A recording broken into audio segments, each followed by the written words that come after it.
Ladies and gentlemen, are we live? Today I've got a I actually wanted to call it... You know what, never mind, I'm not gonna say the word. But anyway, this is a creepypasta called Mortis. It's actually a bit creepy. And we've got the Mother of Serpents here to read it with me. So, I'm gonna start things off. Here we go. I used to frequent a website called horrorgamesarchive.com. Now, don't bother looking for it now. I've made sure to get rid of it. It was a website centered around highlighting horror games, mainly obscure ones, and writing a paragraph-form summary and review of each game. The website was updated every week and never broke formula so far as my memory serves me. I discovered many of my now favorite horror games on this website: Silent Hill, Hell Night, Clock Tower, Sweet Home, etc.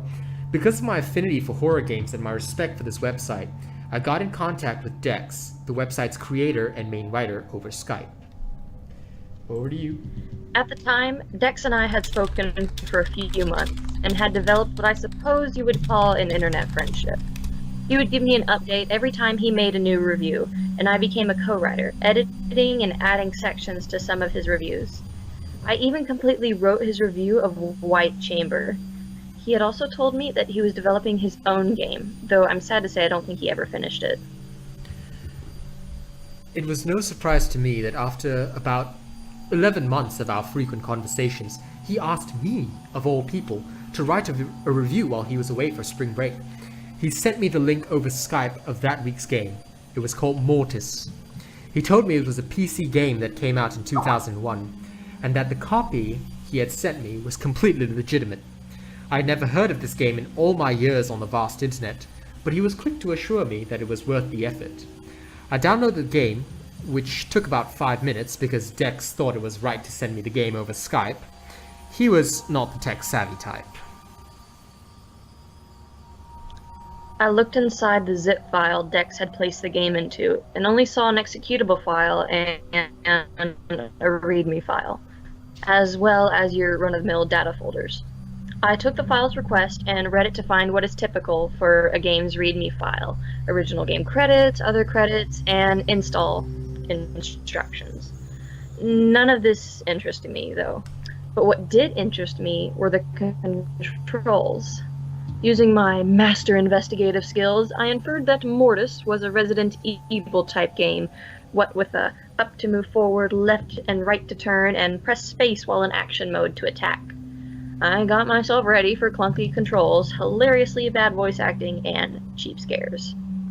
I should have been ready for more than that. Before even playing, I researched the game and found nothing about it. No mention on any forums, nothing. I even googled Nemesis Games. The company responsible for this game found nothing on the subject. Clicking the executable file launched the game, no problem. This was actually quite a surprise, to see a game meant to run on Windows 98 or the ilk instantly boot up on my Windows 10 computer. Well, that felt kind of stunning, really. But nevertheless, after the game launched, I saw the familiar names of Nemesis Games show up at the bottom of the screen, along with the traditional copyright notifications below them. The Nemesis Games logo was fairly slapdash, as if it had been thrown together by a high schooler in Photoshop. However, I suppose an obscure game nobody's even talked about before shouldn't really inspire such confidence. Once the formalities had finished, I was presented with what can be described as a title screen. All it consists of is a crudely rendered image of what I know to be the main protagonist, with a gun to his head, with the text under it and a scratched up text reading, Appuyer-su? Escape. Following the only instruction I could understand, I pressed the escape key. Upon my input, the gun fired into the character's head. Blood spurted from the character's head in a very choppy fashion. Gruesome scene, certainly, And it is a surprise that this game never got any negative attention, especially in a time when violence in video games was such a big issue. I just want to let you know you completely glitched out when you said choppy fashion. I think this is going to be the most fucked up creepy reading we've ever done. Anyway, the opening cutscene then loaded, and I was presented with an interesting sight. It appeared live action at first, but turned out to be a mixture of collage-esque visuals mixed with some rotoscoped animation, almost as if it had been created from previously existing assets. The first shot showed the main protagonist, a young adult male, in an orange hoodie and a black sleeveless coat over the top of it. His head was in his hands, which were shaking furiously. The camera then panned down to a gun on the table he was sitting in front of. The next shot was that of the protagonist's left eye peeking through his fingers, as dark silhouetted hands reached from behind his head, grasping at his face. After a few seconds, his arm jolted down, grabbing the gun, and he shot himself in the head. He fell back out of his chair as his arms and legs twitched disturbingly. I didn't know what to think. While by no means realistic, the cinematic was extremely visceral and gruesome. While I was fairly well traveled in the world of horror games, and I'm fairly hard to impress in this regard, the cinematic created a pit in my stomach. As crude as it appeared, the direction and contents of it were what I could only describe as deeply personal. A level of gratuity and raw pain to which no trite jump scare or blood spatter on a wall could hope to compare.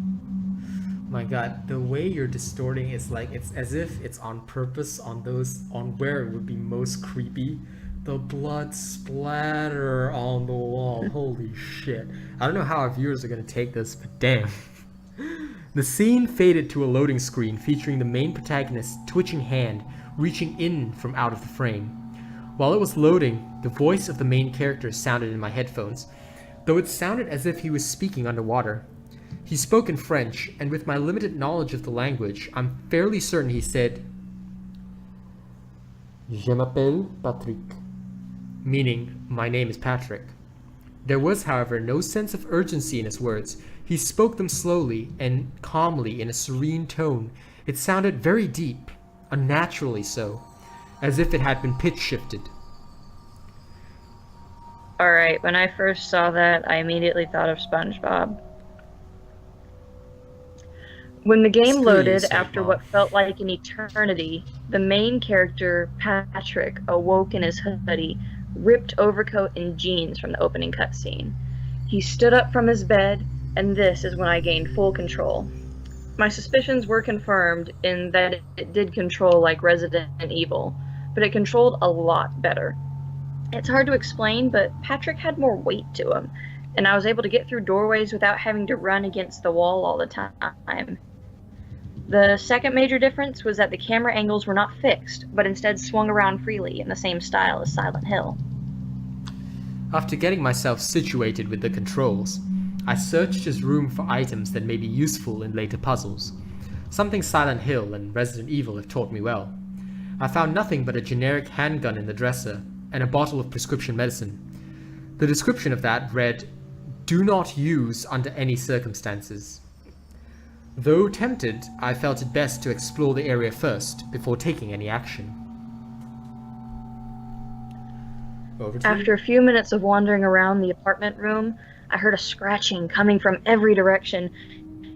It was in both ears, and although it was subtle, it was the only sound I had yet heard which did not come from the player character. Though the noise was quiet, it was so frequent that my head started to throb. Though I turned down the volume several times, it always seemed to crawl back up, as if the sound was gradually growing nearer. I pressed on, but was only met with another roadblock. The door out of the room did not attempt to open it. He merely stated in a now shaky, stuttering voice, "Je ne peux pas, c'est bien." And by the way, just so you know, when you said shaky, stuttering voice, you were so glitched out at that moment. I think this reading is haunted, okay, ladies and gentlemen? I'm deeply sorry, but if you die after viewing our video, we apologize. Anyway, the subtitles did not state an English translation, but I wrote it down in my notes. As I walked around the room, searching for a point of escape, Patrick would start to say things like, Patrick was growing frantic and started to walk more slowly or quickly at seemingly random intervals. After a while, he started to simply shamble of his own volition to random areas of his bedroom. There was a window in his bathroom adjacent to the bedroom. It gave a button prompt. Regard that space. Upon pushing down the spacebar key, the game changed to a first-person perspective. Patrick was on the second floor. I tried opening the window, but to no avail. Je n'ai pas espace, Patrick stated again. There were no doors, no way out. With no other options, I found only one alternative. I opened my inventory, highlighted the medication, and selected its use option. Sure enough, Patrick shakily opened the bottle and popped the medication into his mouth. For a moment, all remained normal until, after a few seconds, he began to slow to a crawl, as a gradually slowing heartbeat sounded in the background. Boom, boom, boom, boom. After not too long, Patrick collapsed on the ground, and the game faded to black. Je suis un vieux. Patrick spoke those words in the subsequent loading screen, but instead of calmly, he spoke in a dull, monotone whisper that was broken up into multiple utterances separated by harsh voice cracks. The loading screen was that of Patrick's foot, twitching as if Patrick had still just died. Patrick ended up in an alleyway. He was lying on the ground, and the camera was swinging around frantically. It was hard to gain my focus, and this effect did not cease even when I gained control. The same prompt existed as when I was in his bathroom. Regarder, space. When I chose to obey this command once again, the game shifted to a first person as before, though it was looking up at the second floor window. As I pressed the arrow keys to move, Patrick did not walk, but rather shambled like a drunkard, or a zombie. Every other step or so, he would wince with pain, but with a different, increasing sound of agony as it went on. I began to feel a sort of sympathy towards Patrick. As I proceeded, the moans of torment started to echo in my headphones. While I wanted to just unplug the headphones, I didn't want to miss any part of the game.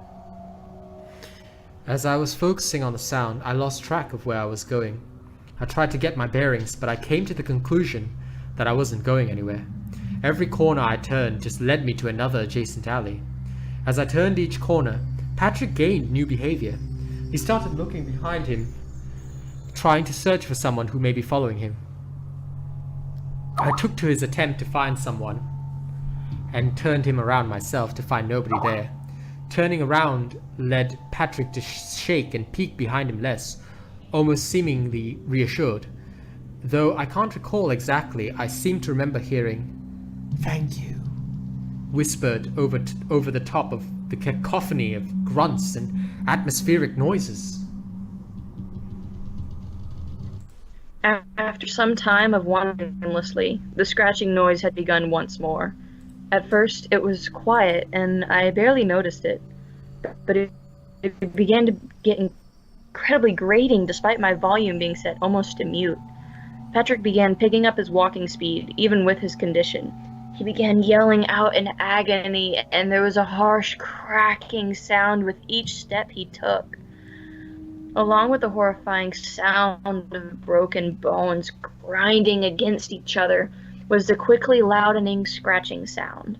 The scratch then gradually turned to a scraping, to a grinding, to a screeching. The camera then swung around to face Patrick, and it was then when I saw the thing. Even after years of reflection, I find it difficult to accurately describe the beast. It was a being, humanoid in shape, but bone in structure. Its jagged edges jutted out in every conceivable direction, scratching the stone floor and the brick walls that only seemed more constricting as it grew nearer. Its body undulated with insane speed and unnatural patterns. It did not run, and it certainly did not walk. It simply moved. I cannot explain the manner in which it achieved motion or why, but it proceeded in its direction. It was at this point where the turn stopped and I was running down an endless, isolating hallway. Patrick pleaded for help. It was not in French, and there were no subtitles, but it was in English, and it had a sense of fear which made the perpetual pit in my stomach sink even further. The words echoed, "Help me! Please! You can't let me die! I don't want to disappear! Please!" It wasn't the deep, bassy voice I had known to be Patrick's. It was familiar to me, though at the time I failed to see why. The thing continued to approach me, growing nearer by the second as the voice was only growing more desperate, speaking shakily as if crying, "Please, don't let him get me! I don't want to fade away, please!"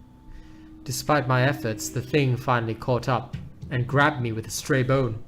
Bone shards began protruding out of what could barely be called its body, as it hunched over my character, who was now squirming on the ground.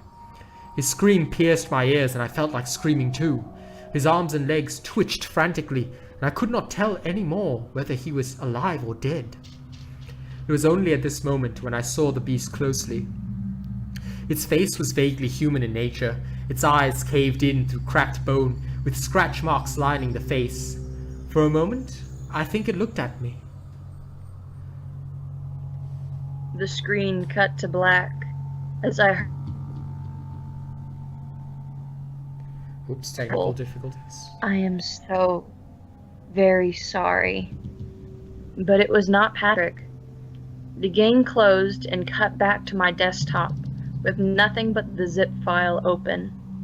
Something was different, however. The executable was gone, nowhere to be seen. I checked many folders until I rediscovered it in my recycling bin. I tried opening it again, but all that happened was a black screen with deafeningly loud scraping noises playing until I forcibly closed the game via the task manager.